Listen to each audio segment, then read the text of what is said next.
Well, good morning, everyone. Good morning. And welcome to the Piedmont Unitarian Universalist Church. Piedmont UU sits on the traditional land of the Catawba, Kiowa, and Sugaree peoples. My name is Ann Lakaitis, and I will be the worship assistant this morning for our guest worship leader, Sam Treadway, a longtime member and leader of our church. We are a flourishing, vibrant, and radically welcoming congregation which promotes diversity, inclusion, and social justice.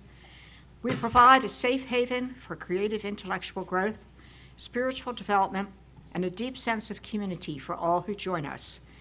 We hope our liberal religious values will challenge you to join us as a community that lives boldly and acts justly. To all our ministers and to all our visitors and members, we're very glad you are here in person or with us online, and we hope to see you again.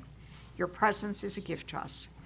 We have a few announcements for this Sunday, and we're going to start with Amelia Medico, who's going to has an announcement for us.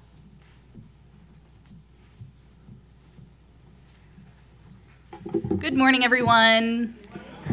I'm here this morning to talk to you about our Lunar New Year potluck that will be happening next Sunday here after the service. It'll last until about 2 o'clock, but of course, you're not going to be stuck here until 2. But we're going to have activities for all ages that were provided to us by Louise, who is actually with us this morning. Good morning. And she gratefully, I'm so thankful that she sent those in. So please bring a covered dish. Make sure you have a list of the ingredients available, just like any of our normal potlucks. We're going to be here. We're going to be celebrating this new year together in community. So I really hope to see you all here. Again, that is next Sunday from after service until about 2 o'clock. Thank you. Thank you, Nadia. This is a reminder that Reverend Amy is away from the office until February 13th due to a recent partial knee replacement. If you have pastoral concerns during this time, please email joysandconcerns@puuc.org. And for other items needing immediate attention, please email bot@puuc.org. The Salisbury Women's Group is meeting this Saturday at 9 o'clock, and all who identify as women are invited to attend. Andy Craighill Middleton is the guest speaker. For other important information about our vibrant community, please see your order of service. Or if you are on our email list, please check our monthly newsletter and weekly announcements. Whatever brought you to this place at this hour, we welcome you. May you find something that you need, and may you leave richer in spirit than when you arrived.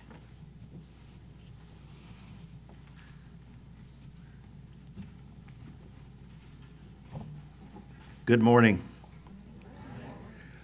Before we light our chalice, I'd like to introduce the special guests that you're going to get to enjoy a little bit later on in our service, but I'd like to introduce you to Tom Eure and Amelia Osborne, really good friends of ours, and I think they're going to be really good friends of yours real soon. So we welcome them and thank them for being here with us. In the bleak and the cold winter, we gather ourselves in to light the fire, to warm our spirits, to kindle the flame of love and hope. Please join me in singing the words to Lighting Our Chalice, the symbol of our faith. Those words can be found in your order of service.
invite you to rise in body or spirit for our call to worship this morning.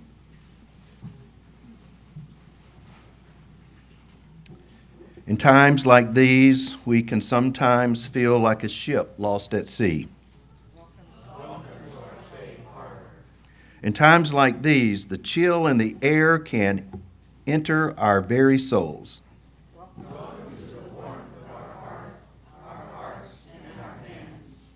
In times like these, the darkness can make our journey uncertain.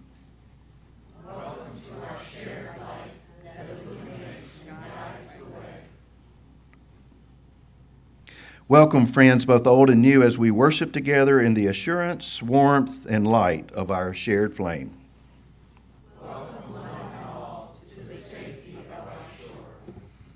Our opening hymn this morning is a familiar one, number 123, Spirit of Life. It's written by Carolyn McDade, who, like me, was raised in the Southern Baptist tradition. And I think the melody may strike a chord if you are familiar with that religious faith tradition. It's the most sung UU hymn in our hymnal. Now, I don't know how they calculate that, but I guess someone is keeping an eye on what we sing and when we sing it. So let's sing through this prayer, and I do see this song as a prayer. Let's sing it twice through.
Seated.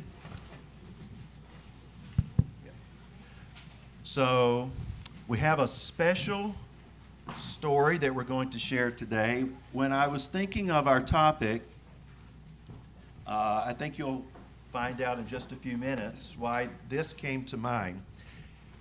Recently, Christmas came and went, and I got thinking, we always talk about the end of Christmas, whether you recognize Christmas Day or Old Christmas, the Epiphany, the 12 days of Christmas. What if we thought about Christmas Day as the beginning of Christmas and we carried that spirit throughout the year? And I think you'll find out in just a minute why this came to mind.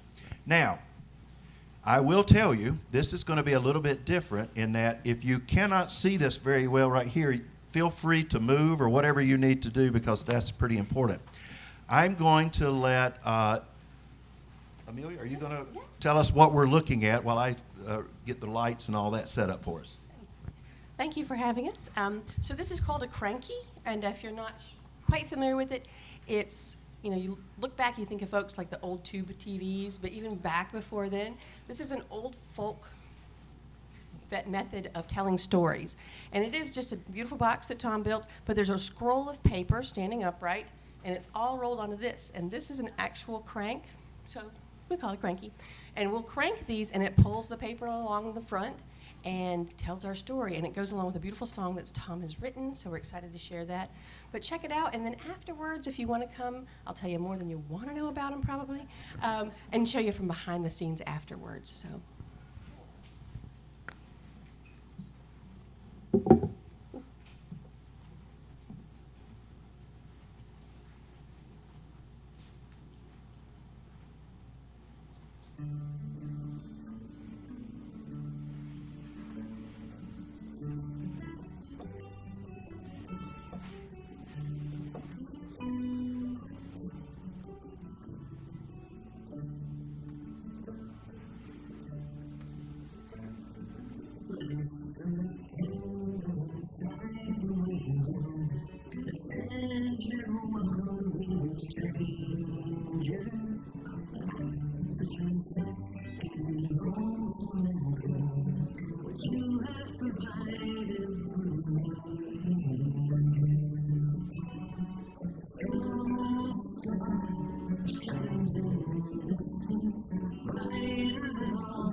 Pretty cool, huh? Pretty cool. Let's sing our children out.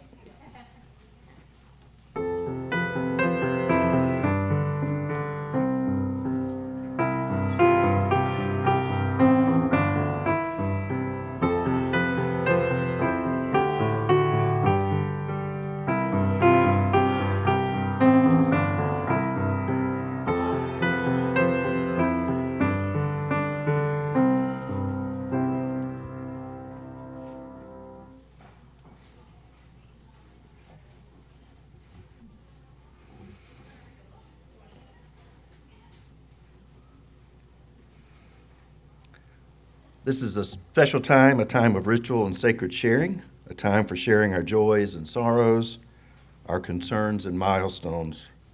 First this week, we light a candle for all those that are impacted by and continue to be impacted by the fires in California. For everyone impacted by Hurricane Helene and the ongoing recovery efforts there, especially in light of the temperatures expected in the mountains. For the relief of the people in Gaza, I know we all lift up a prayer that the ceasefire will continue. For all areas of violence around the world, including Haiti, the Sudan, the Middle East, and the war in Ukraine. For our country, that we may work towards creating a society filled with love, compassion, and justice for all people. And we light a candle for Reverend Amy, who's recovering from knee surgery, as Ann mentioned earlier. She is home. She came home Friday after successful surgery on Thursday. If you would like more information or would like to get some contact information so you can send a card or whatever, see Ann after the service. Robin Mara's sister in West Virginia is having some medical adventures. She's there with her. Please keep her in mind. And Martha Cara, Orland Cara's wife, had an accident and is in the hospital in Salisbury. Please keep her and Orland in your thoughts and prayers. At this time, you're welcome to come up and fill out a prayer card, drop a stone in our shared water, or perhaps light a candle of joy or concern. The service assistant will help you with the candles. As usual, we'll make our way along the far wall. All are welcome as we light these candles and we write these prayers. We know that our burdens will be halved and our joys will be multiplied. We enter now into sacred space.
We light a few more candles for those things that are perhaps not quite ready, but are in our hearts.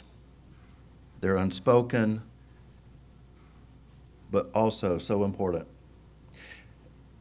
We light a candle for all those joining us through the magic of the internet.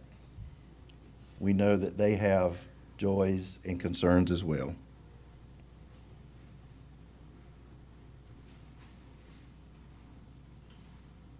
I invite you now to make yourself comfortable as we enter into a time of quiet rest, meditation, or prayer,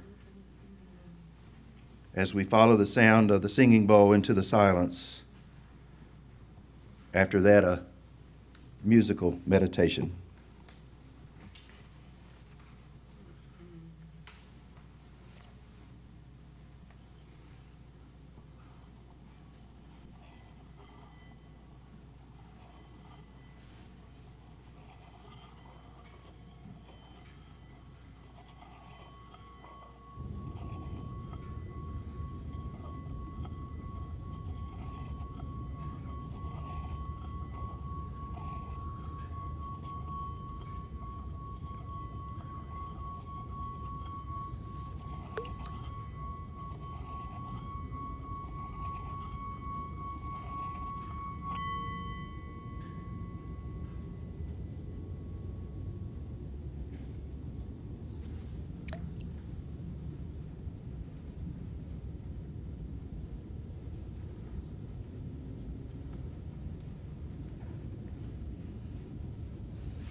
Our wisdom reading this morning is a poem, In the Midst of Winter, by Albert Camus. My dear, in the midst of hate, I found there was within me an invincible love. In the midst of tears, I found there was within me an invincible smile. In the midst of chaos, I found there was within me an invincible calm. I realized through it all that, in the midst of winter, I found there was within me an invincible summer, and that makes me happy, for it says that no matter how hard the world pushes against me, within me there's something stronger, something better, pushing right back.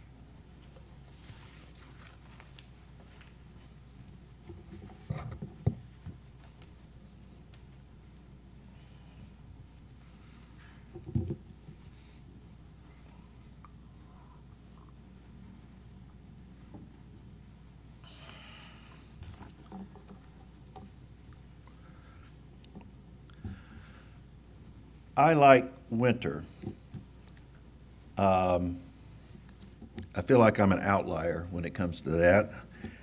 And I'm sensitive to the fact that we have legitimate issues with seasonal affective disorder, and that this is a hard time of year, the long nights and the cold days.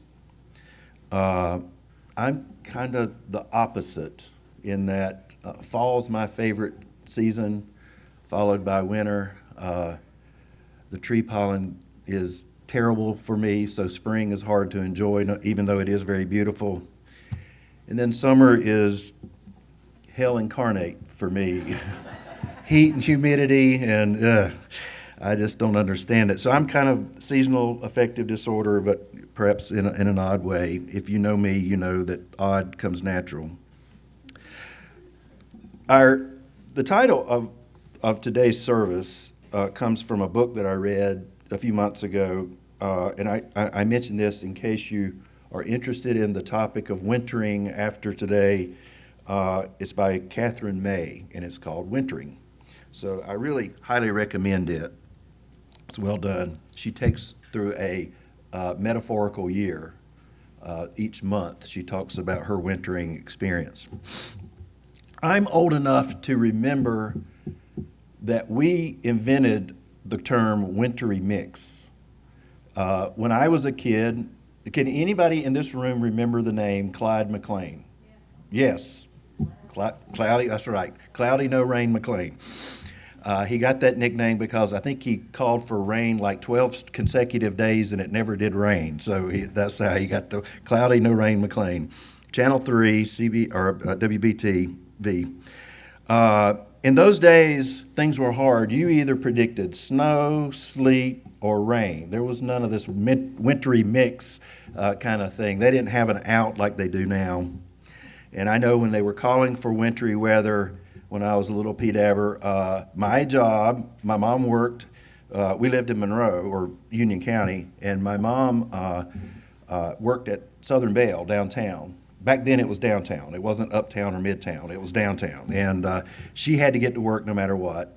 And so I was, one of my jobs that before the weather got bad was to reposition the car. We had a steep driveway up to the top of the hill. And so I had to position the car so it was headed down. And after I got my driver's license, I had to go get gas. That was part of the routine. But we didn't have a radio. We never had music in my home growing up. We didn't have a turntable. We didn't have a stereo. My dad was in the car business, and he traded for a car one time, and somebody left by accident a transistor radio in the trunk. It lived in our cabinet in the kitchen.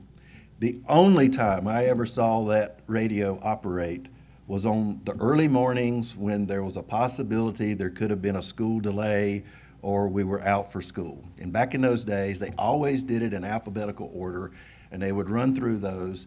And so you'd turn on the radio, and Risa and I both went to Monroe City schools. So you knew we were right after Mecklenburg.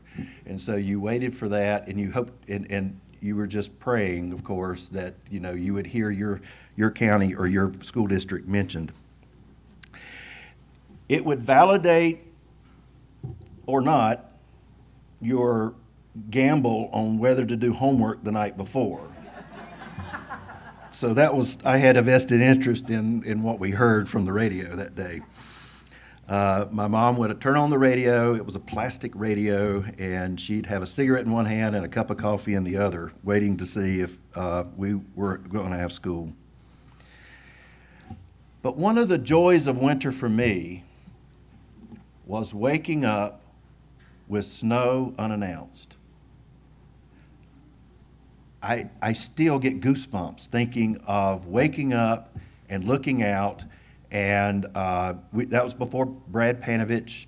So a lot of times the snow that was unannounced. They just didn't have things dialed in as well as they do now. And man, those were great days. This was back when the earth was not, warming, and we actually had snow in this area. Our son lives in Madison, Wisconsin, and his whole take on snow's changed a little bit since he's moved up there. But I remember I stayed with my grandmother during the day because Mom had to go to work, and we're out in the middle of the woods. We're near the South Carolina, North Carolina line. Nobody even knew which state we were in. It was that close and didn't really care. But I remember my grandmother would put a coffee cup on the spigot outside, or the outdoor spigot, because once you went out in the snow, you did not come back in. You were out for the day.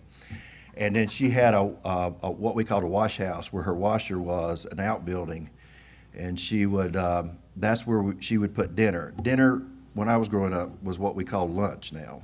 That was dinner, and the evening meal was supper. So dinner was out there. You didn't come in. When you came in, you stayed in. And I remember one day, a friend of mine, we were going to go rabbit hunting. And so I had a 22, I procured a 22 rifle. We were little kids, and he procured his father's shotgun. So if we caught one sitting, I would, with the 22 rifle. If we jumped one, he would have the shotgun. And it had been cold. It was a cold snap, and so the ponds froze over, and my friend wasn't really smart, and he walked out much further than he should have and fell through the ice. And it was kind of like It's a Wonderful Life, rolling out there to get. I managed to get him, but the shotgun, I guess, is still at the bottom of that pond, and he had the chore of coming home without the shotgun that he did not have permission to have to begin with. So it was one of my Christmas or winter memories. It's not lost on me that when I'm talking about wintering today, that tomorrow is a day of a weird alchemy, an alignment of Dr. Martin Luther King Day and the inauguration. And the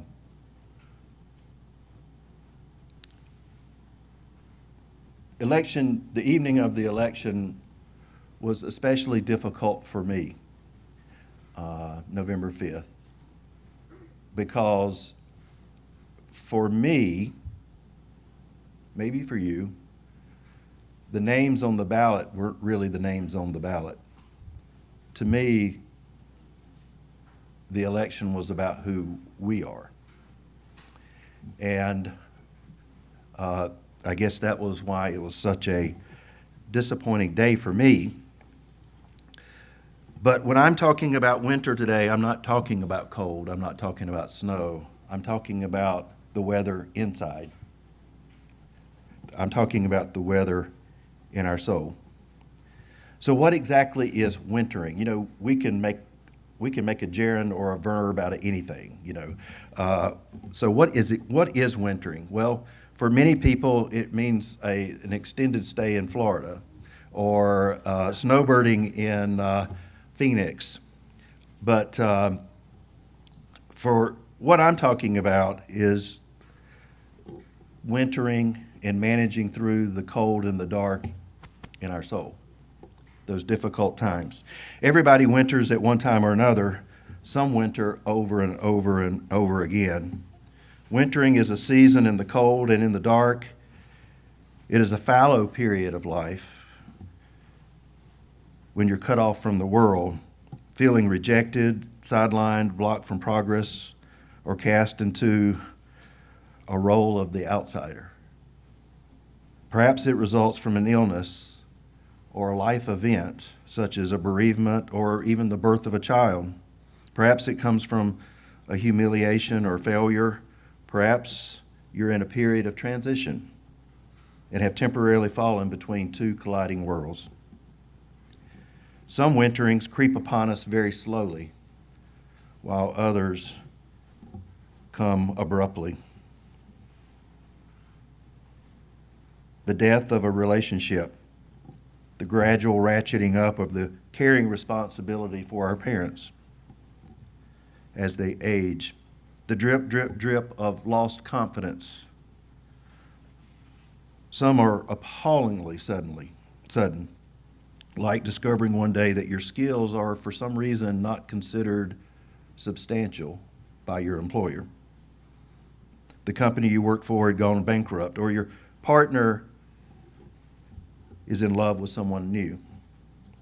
However it arrives, wintering is usually involuntary, lonely, and deeply painful.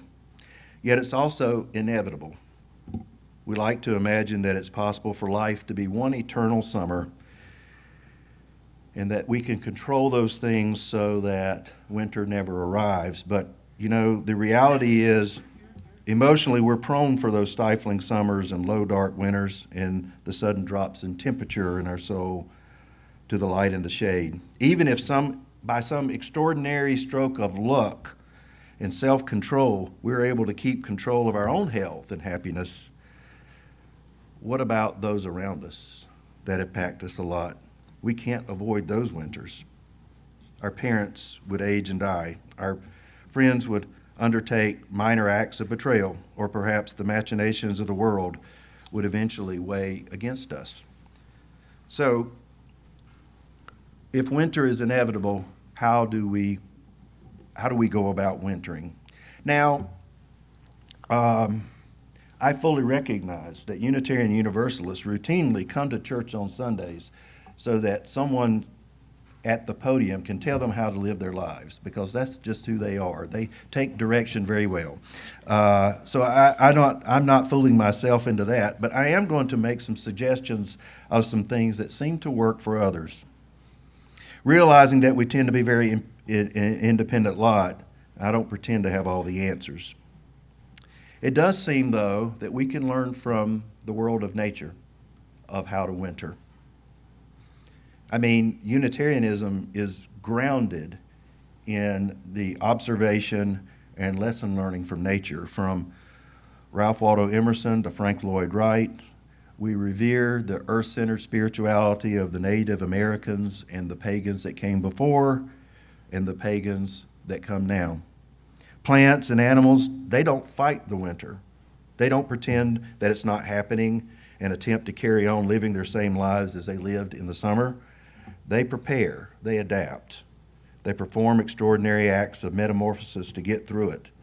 Winter is a time of withdrawing from the world, maximizing scant resources, carrying on the acts of brutal efficiency so that they can make it to the spring. Winter is not a death of the life cycle for them. It is a crucible of the life cycle. If you know me, you know I'm a fan of Garrison Keillor and his work, and Garrison Keillor is known for espousing that crucible-like nature and the qualities of winter. He famously talks about the virtues of the cold weather. Of course, he comes from Minnesota. How it forces us to prioritize, to shed those unnecessary clutter in our life and direct our attention to those things that really do matter. He routinely says that warm weather makes us dumber, that cold weather is what sharpens the IQ.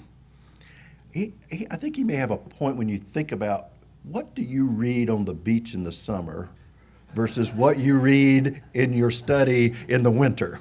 It's a little bit different. Wintering is often associated with sadness and depression, and I'm way above my pay grade when I talk about that. However, if happiness is a skill, and I think it is, then maybe sadness is a skill as well. Perhaps through all those years at school, or perhaps through our terrors, we were taught to ignore sadness, to stuff it down into our book satchel, and to pretend it wasn't there. As adults, we often have to learn to hear the clarity of its call, that it's wintering. It is the active acceptance of sadness. It is the practice of allowing ourselves to feel it as a need. It is the courage to stare down the worst parts of our experience and to commit to healing them the best we can. Wintering is a moment of intuition, our true needs felt deeply and keenly like a knife. Michael Caine is one of my favorite actors. I saw him interviewed several years ago, and he talked about the use of difficulty. he tells this story of he was in a stage play, and they were in rehearsal, and there was a husband and wife on stage, and he was in the wings behind the flats, waiting on his cue. And the husband and wife were having a spat, and so the husband wound up throwing, sliding, slinging, whatever, a chair during the scene, and the chair wound up in front of the door that Michael Keene was supposed to enter the stage, so he couldn't get through it. And so they're in rehearsal, and so he doesn't come on cue because he doesn't know how to get on. And the director tells him, what's going on? He says, I can't. He says, use the difficulty. He said, what do you mean? He said, if it's a comedy, trip over the chair. If it's a drama, smash the chair. Do something with the difficulty. Michael Caine found that to be something that he carried through his life, and it was use the difficulty. I think there's something about wintering that we could learn from using the difficulty, how we can learn from that. I know as a principal, every so often I would have a parent that was not totally pleased with our service. And I remember when they were yelling and screaming at me in my office, I would always, one of those coping skills I had was I would think, what did I learn from this experience? It was a way of distancing myself and perhaps avoiding the same situation again. Here's another truth about wintering. You'll find wisdom in the winter. And once it's over, it's your responsibility to pass it on. And in turn, it's our responsibility to listen to those who have wintered before us. It's an exchange of gifts that nobody loses out. Watching winter and really listening to its messages, we learn that effect in a disproportionate cause. Quite often I hear the phrase, with age comes wisdom. That may be true, but maybe it's through winters we gain wisdom. It's through the difficulties and the sadnesses that we gain and glean things that we can pass on. Winter, many years ago, if you look at the etymology of the word winter, it was a process of separating the wheat from the chaff of the wheat. And when you think about wintering in the way that I'm trying to present it today, maybe there's something to be said about that. Garrison Keillor may be right. It's a way that we declutter so that we can decide those things that are most worthy. At the end of winter comes spring, the thaw. Each year I read Dr. Martin Luther King Jr.'s letter from the Birmingham jail. It helps remind me of his cause, of his purpose. And he wrote, "You may well ask, why direct action? Why sit-ins, marches, and so forth? Isn't negotiation a better path? You are exactly right in your call for negotiation. Indeed, this is the purpose of direct action. Nonviolent direct action seeks to create such a crisis and establish such creative tension that a community that has consistently refused to negotiate is forced to confront the issue. It seeks so to dramatize the issue that it can no longer be ignored. You may well ask, why direct action? Why sit-ins? Why marches and so forth? Isn't negotiating a better path?" It reminded me of what the late John Lewis used to call good trouble. That sometimes the only way to get to negotiation is through raising issues. So, as we winter going into tomorrow, it would be easy for us to become a recluse. It would be easy for us to withdraw. And there's a time and place for that, as we've just talked about. Because emerging from the winter can sometimes be scary. when you think about hibernation, that's a pretty easy gig. But it's time that after we come out of our wintering process, that we tell our gospel. Albert Camus, in the wisdom reading, wrote, "In the midst of winter, I found there was within me an invincible summer." And we talk about carrying the flame as we leave this place each day. I think we are keepers of the dream, and we must carry that flame, that sunshine within us. And perhaps good trouble can be the result of that. Perhaps we can raise issues when it's appropriate. Happy wintering. I look forward to hearing the wisdom that you gleaned through your wintering. May it be so. Amen.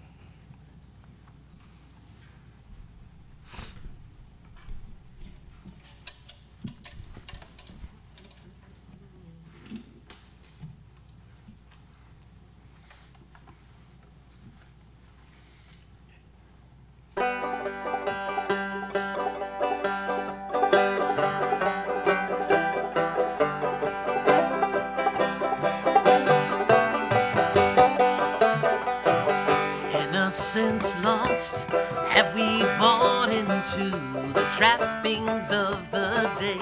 And at any cost, is there nothing that can wake us from the laze? Smile and wave, we're all grand marshals of the fool's parade. Is it truth we crave, or someone to tell us everything's okay?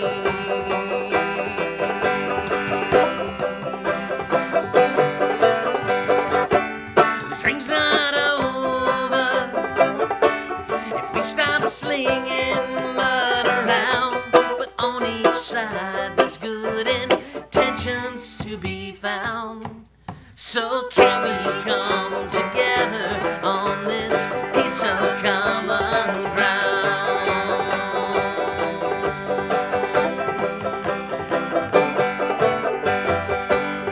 Right or wrong, good or bad, black or white, red or blue, tolerance, it works both ways. Open up, learn something new. The shouting match keeps getting louder. What have we all come to? Life's a song, we all know the words, but our harmony's askew.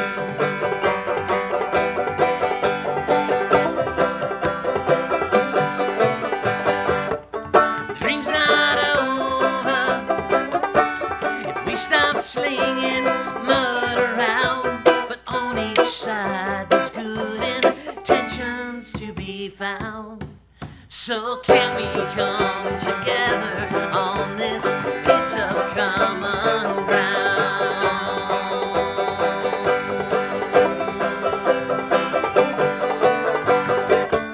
The dream's not over if we stop slinging mud around. On each side there's good intentions to be found. So can we come together on this piece of common ground?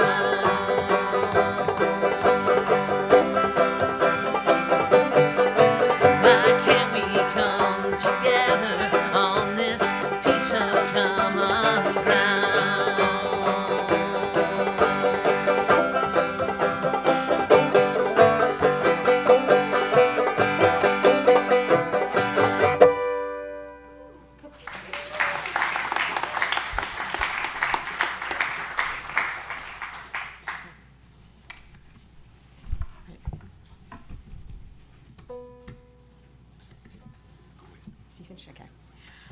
Let there be an offering to sustain and strengthen this place, which is sacred to so many of us, a community of memory and of hope, for we are now the keepers of the dream. This month, we are sharing our offering plate with Common Cause. Common Cause North Carolina is a nonpartisan grassroots organization dedicated to upholding the core values of American democracy. They work to create open, honest, and accountable government that serves the public interest, promote equal rights, opportunity, and representation for all, and empower all people to make their voices heard in the political process.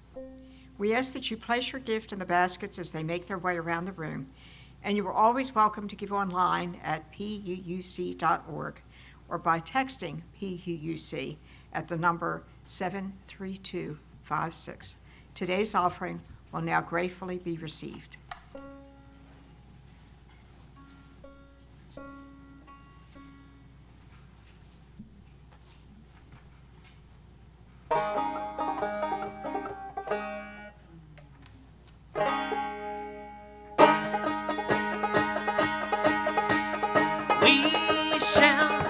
We shall overcome someday, someday. We shall overcome someday.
Truth shall set us free someday, someday. Truth shall set us free. Truth shall set us free someday. Deep in my heart, I do believe we shall overcome. We shall overcome. We shall overcome someday, someday. We shall overcome. We shall overcome. We shall overcome someday.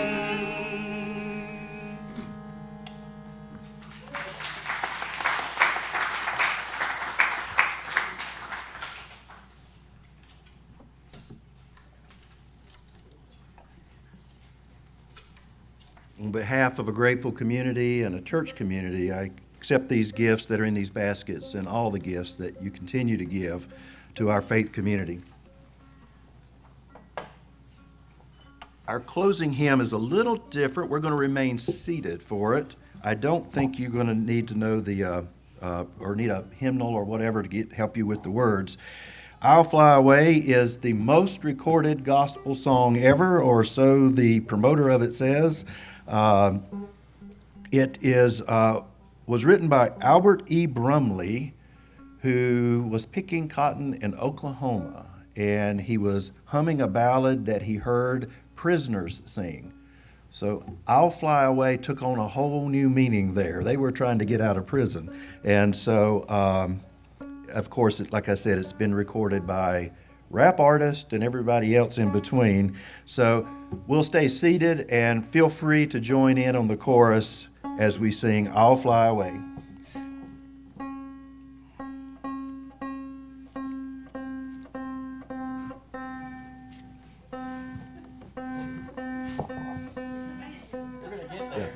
Make up your own banjo joke. There's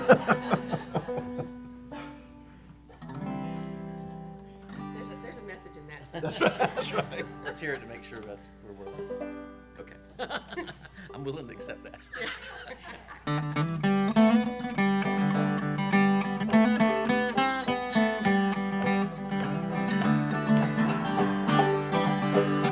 Some glad morning when this life is over, I'll fly away to a home on God's celestial shores.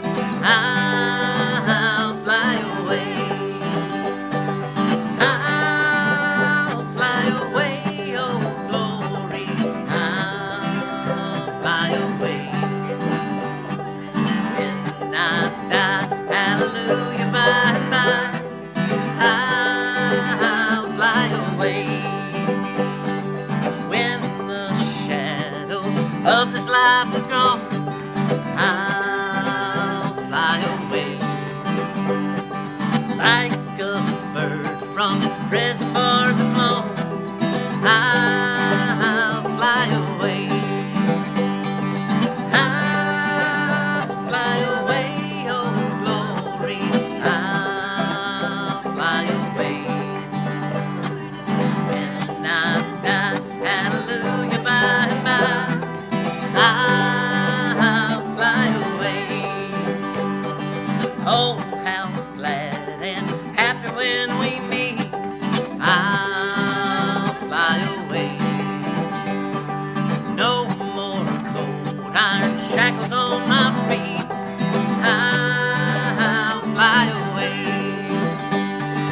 I'll fly away, oh glory, I'll fly away. When I die, hallelujah, by and by, I'll fly away. Just a few more weary days and then I'll fly away to a land where joy shall never end. I'll fly away. Join us here. I'll fly away, oh glory. I'll fly away in the morning when I die. Hallelujah, by and by, I'll fly away. When I die, hallelujah, by and by, I'll fly away.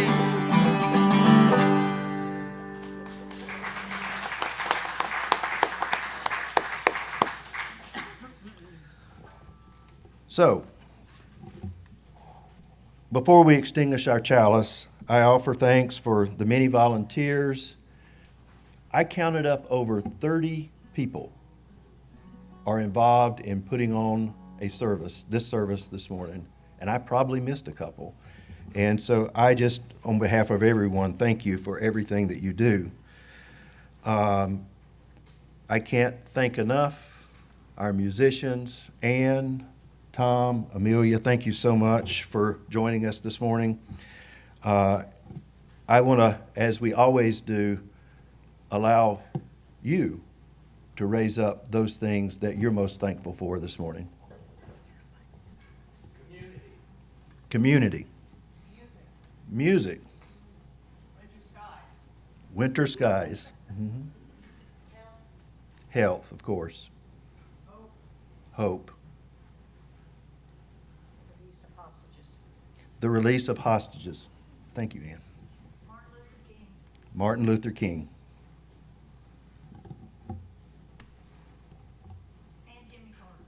And Jimmy Carter. Meister Eckhart wrote, "If the only prayer you ever say in your entire life is thank you, it will be enough. So thank you all. And I call on Tom and Amelia before we circle up to offer a closing sung benediction.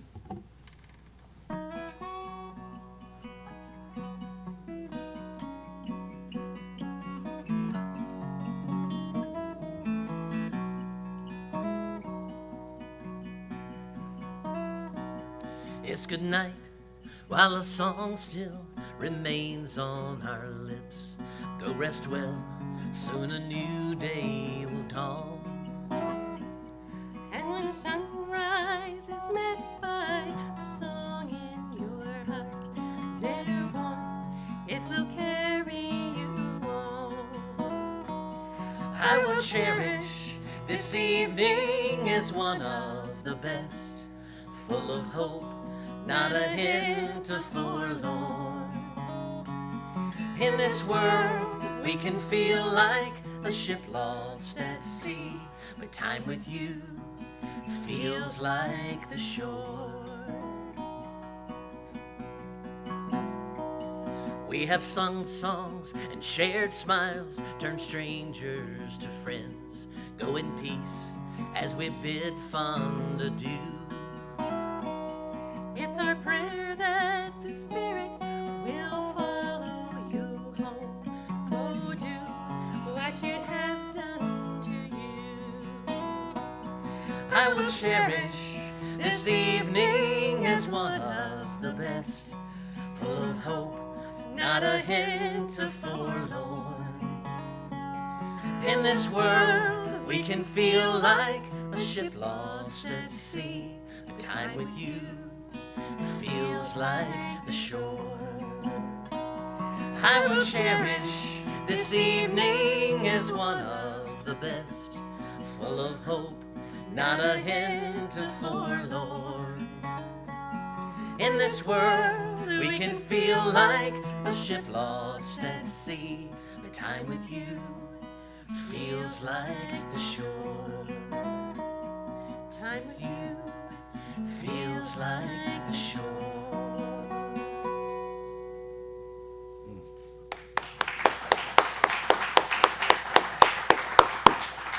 We now extinguish our chalice, but we carry its light and its warmth and its meaning with us until we meet again. May we go in peace, believe in peace, create peace wherever we wander. May it be so. Let's circle up for our closing hymn.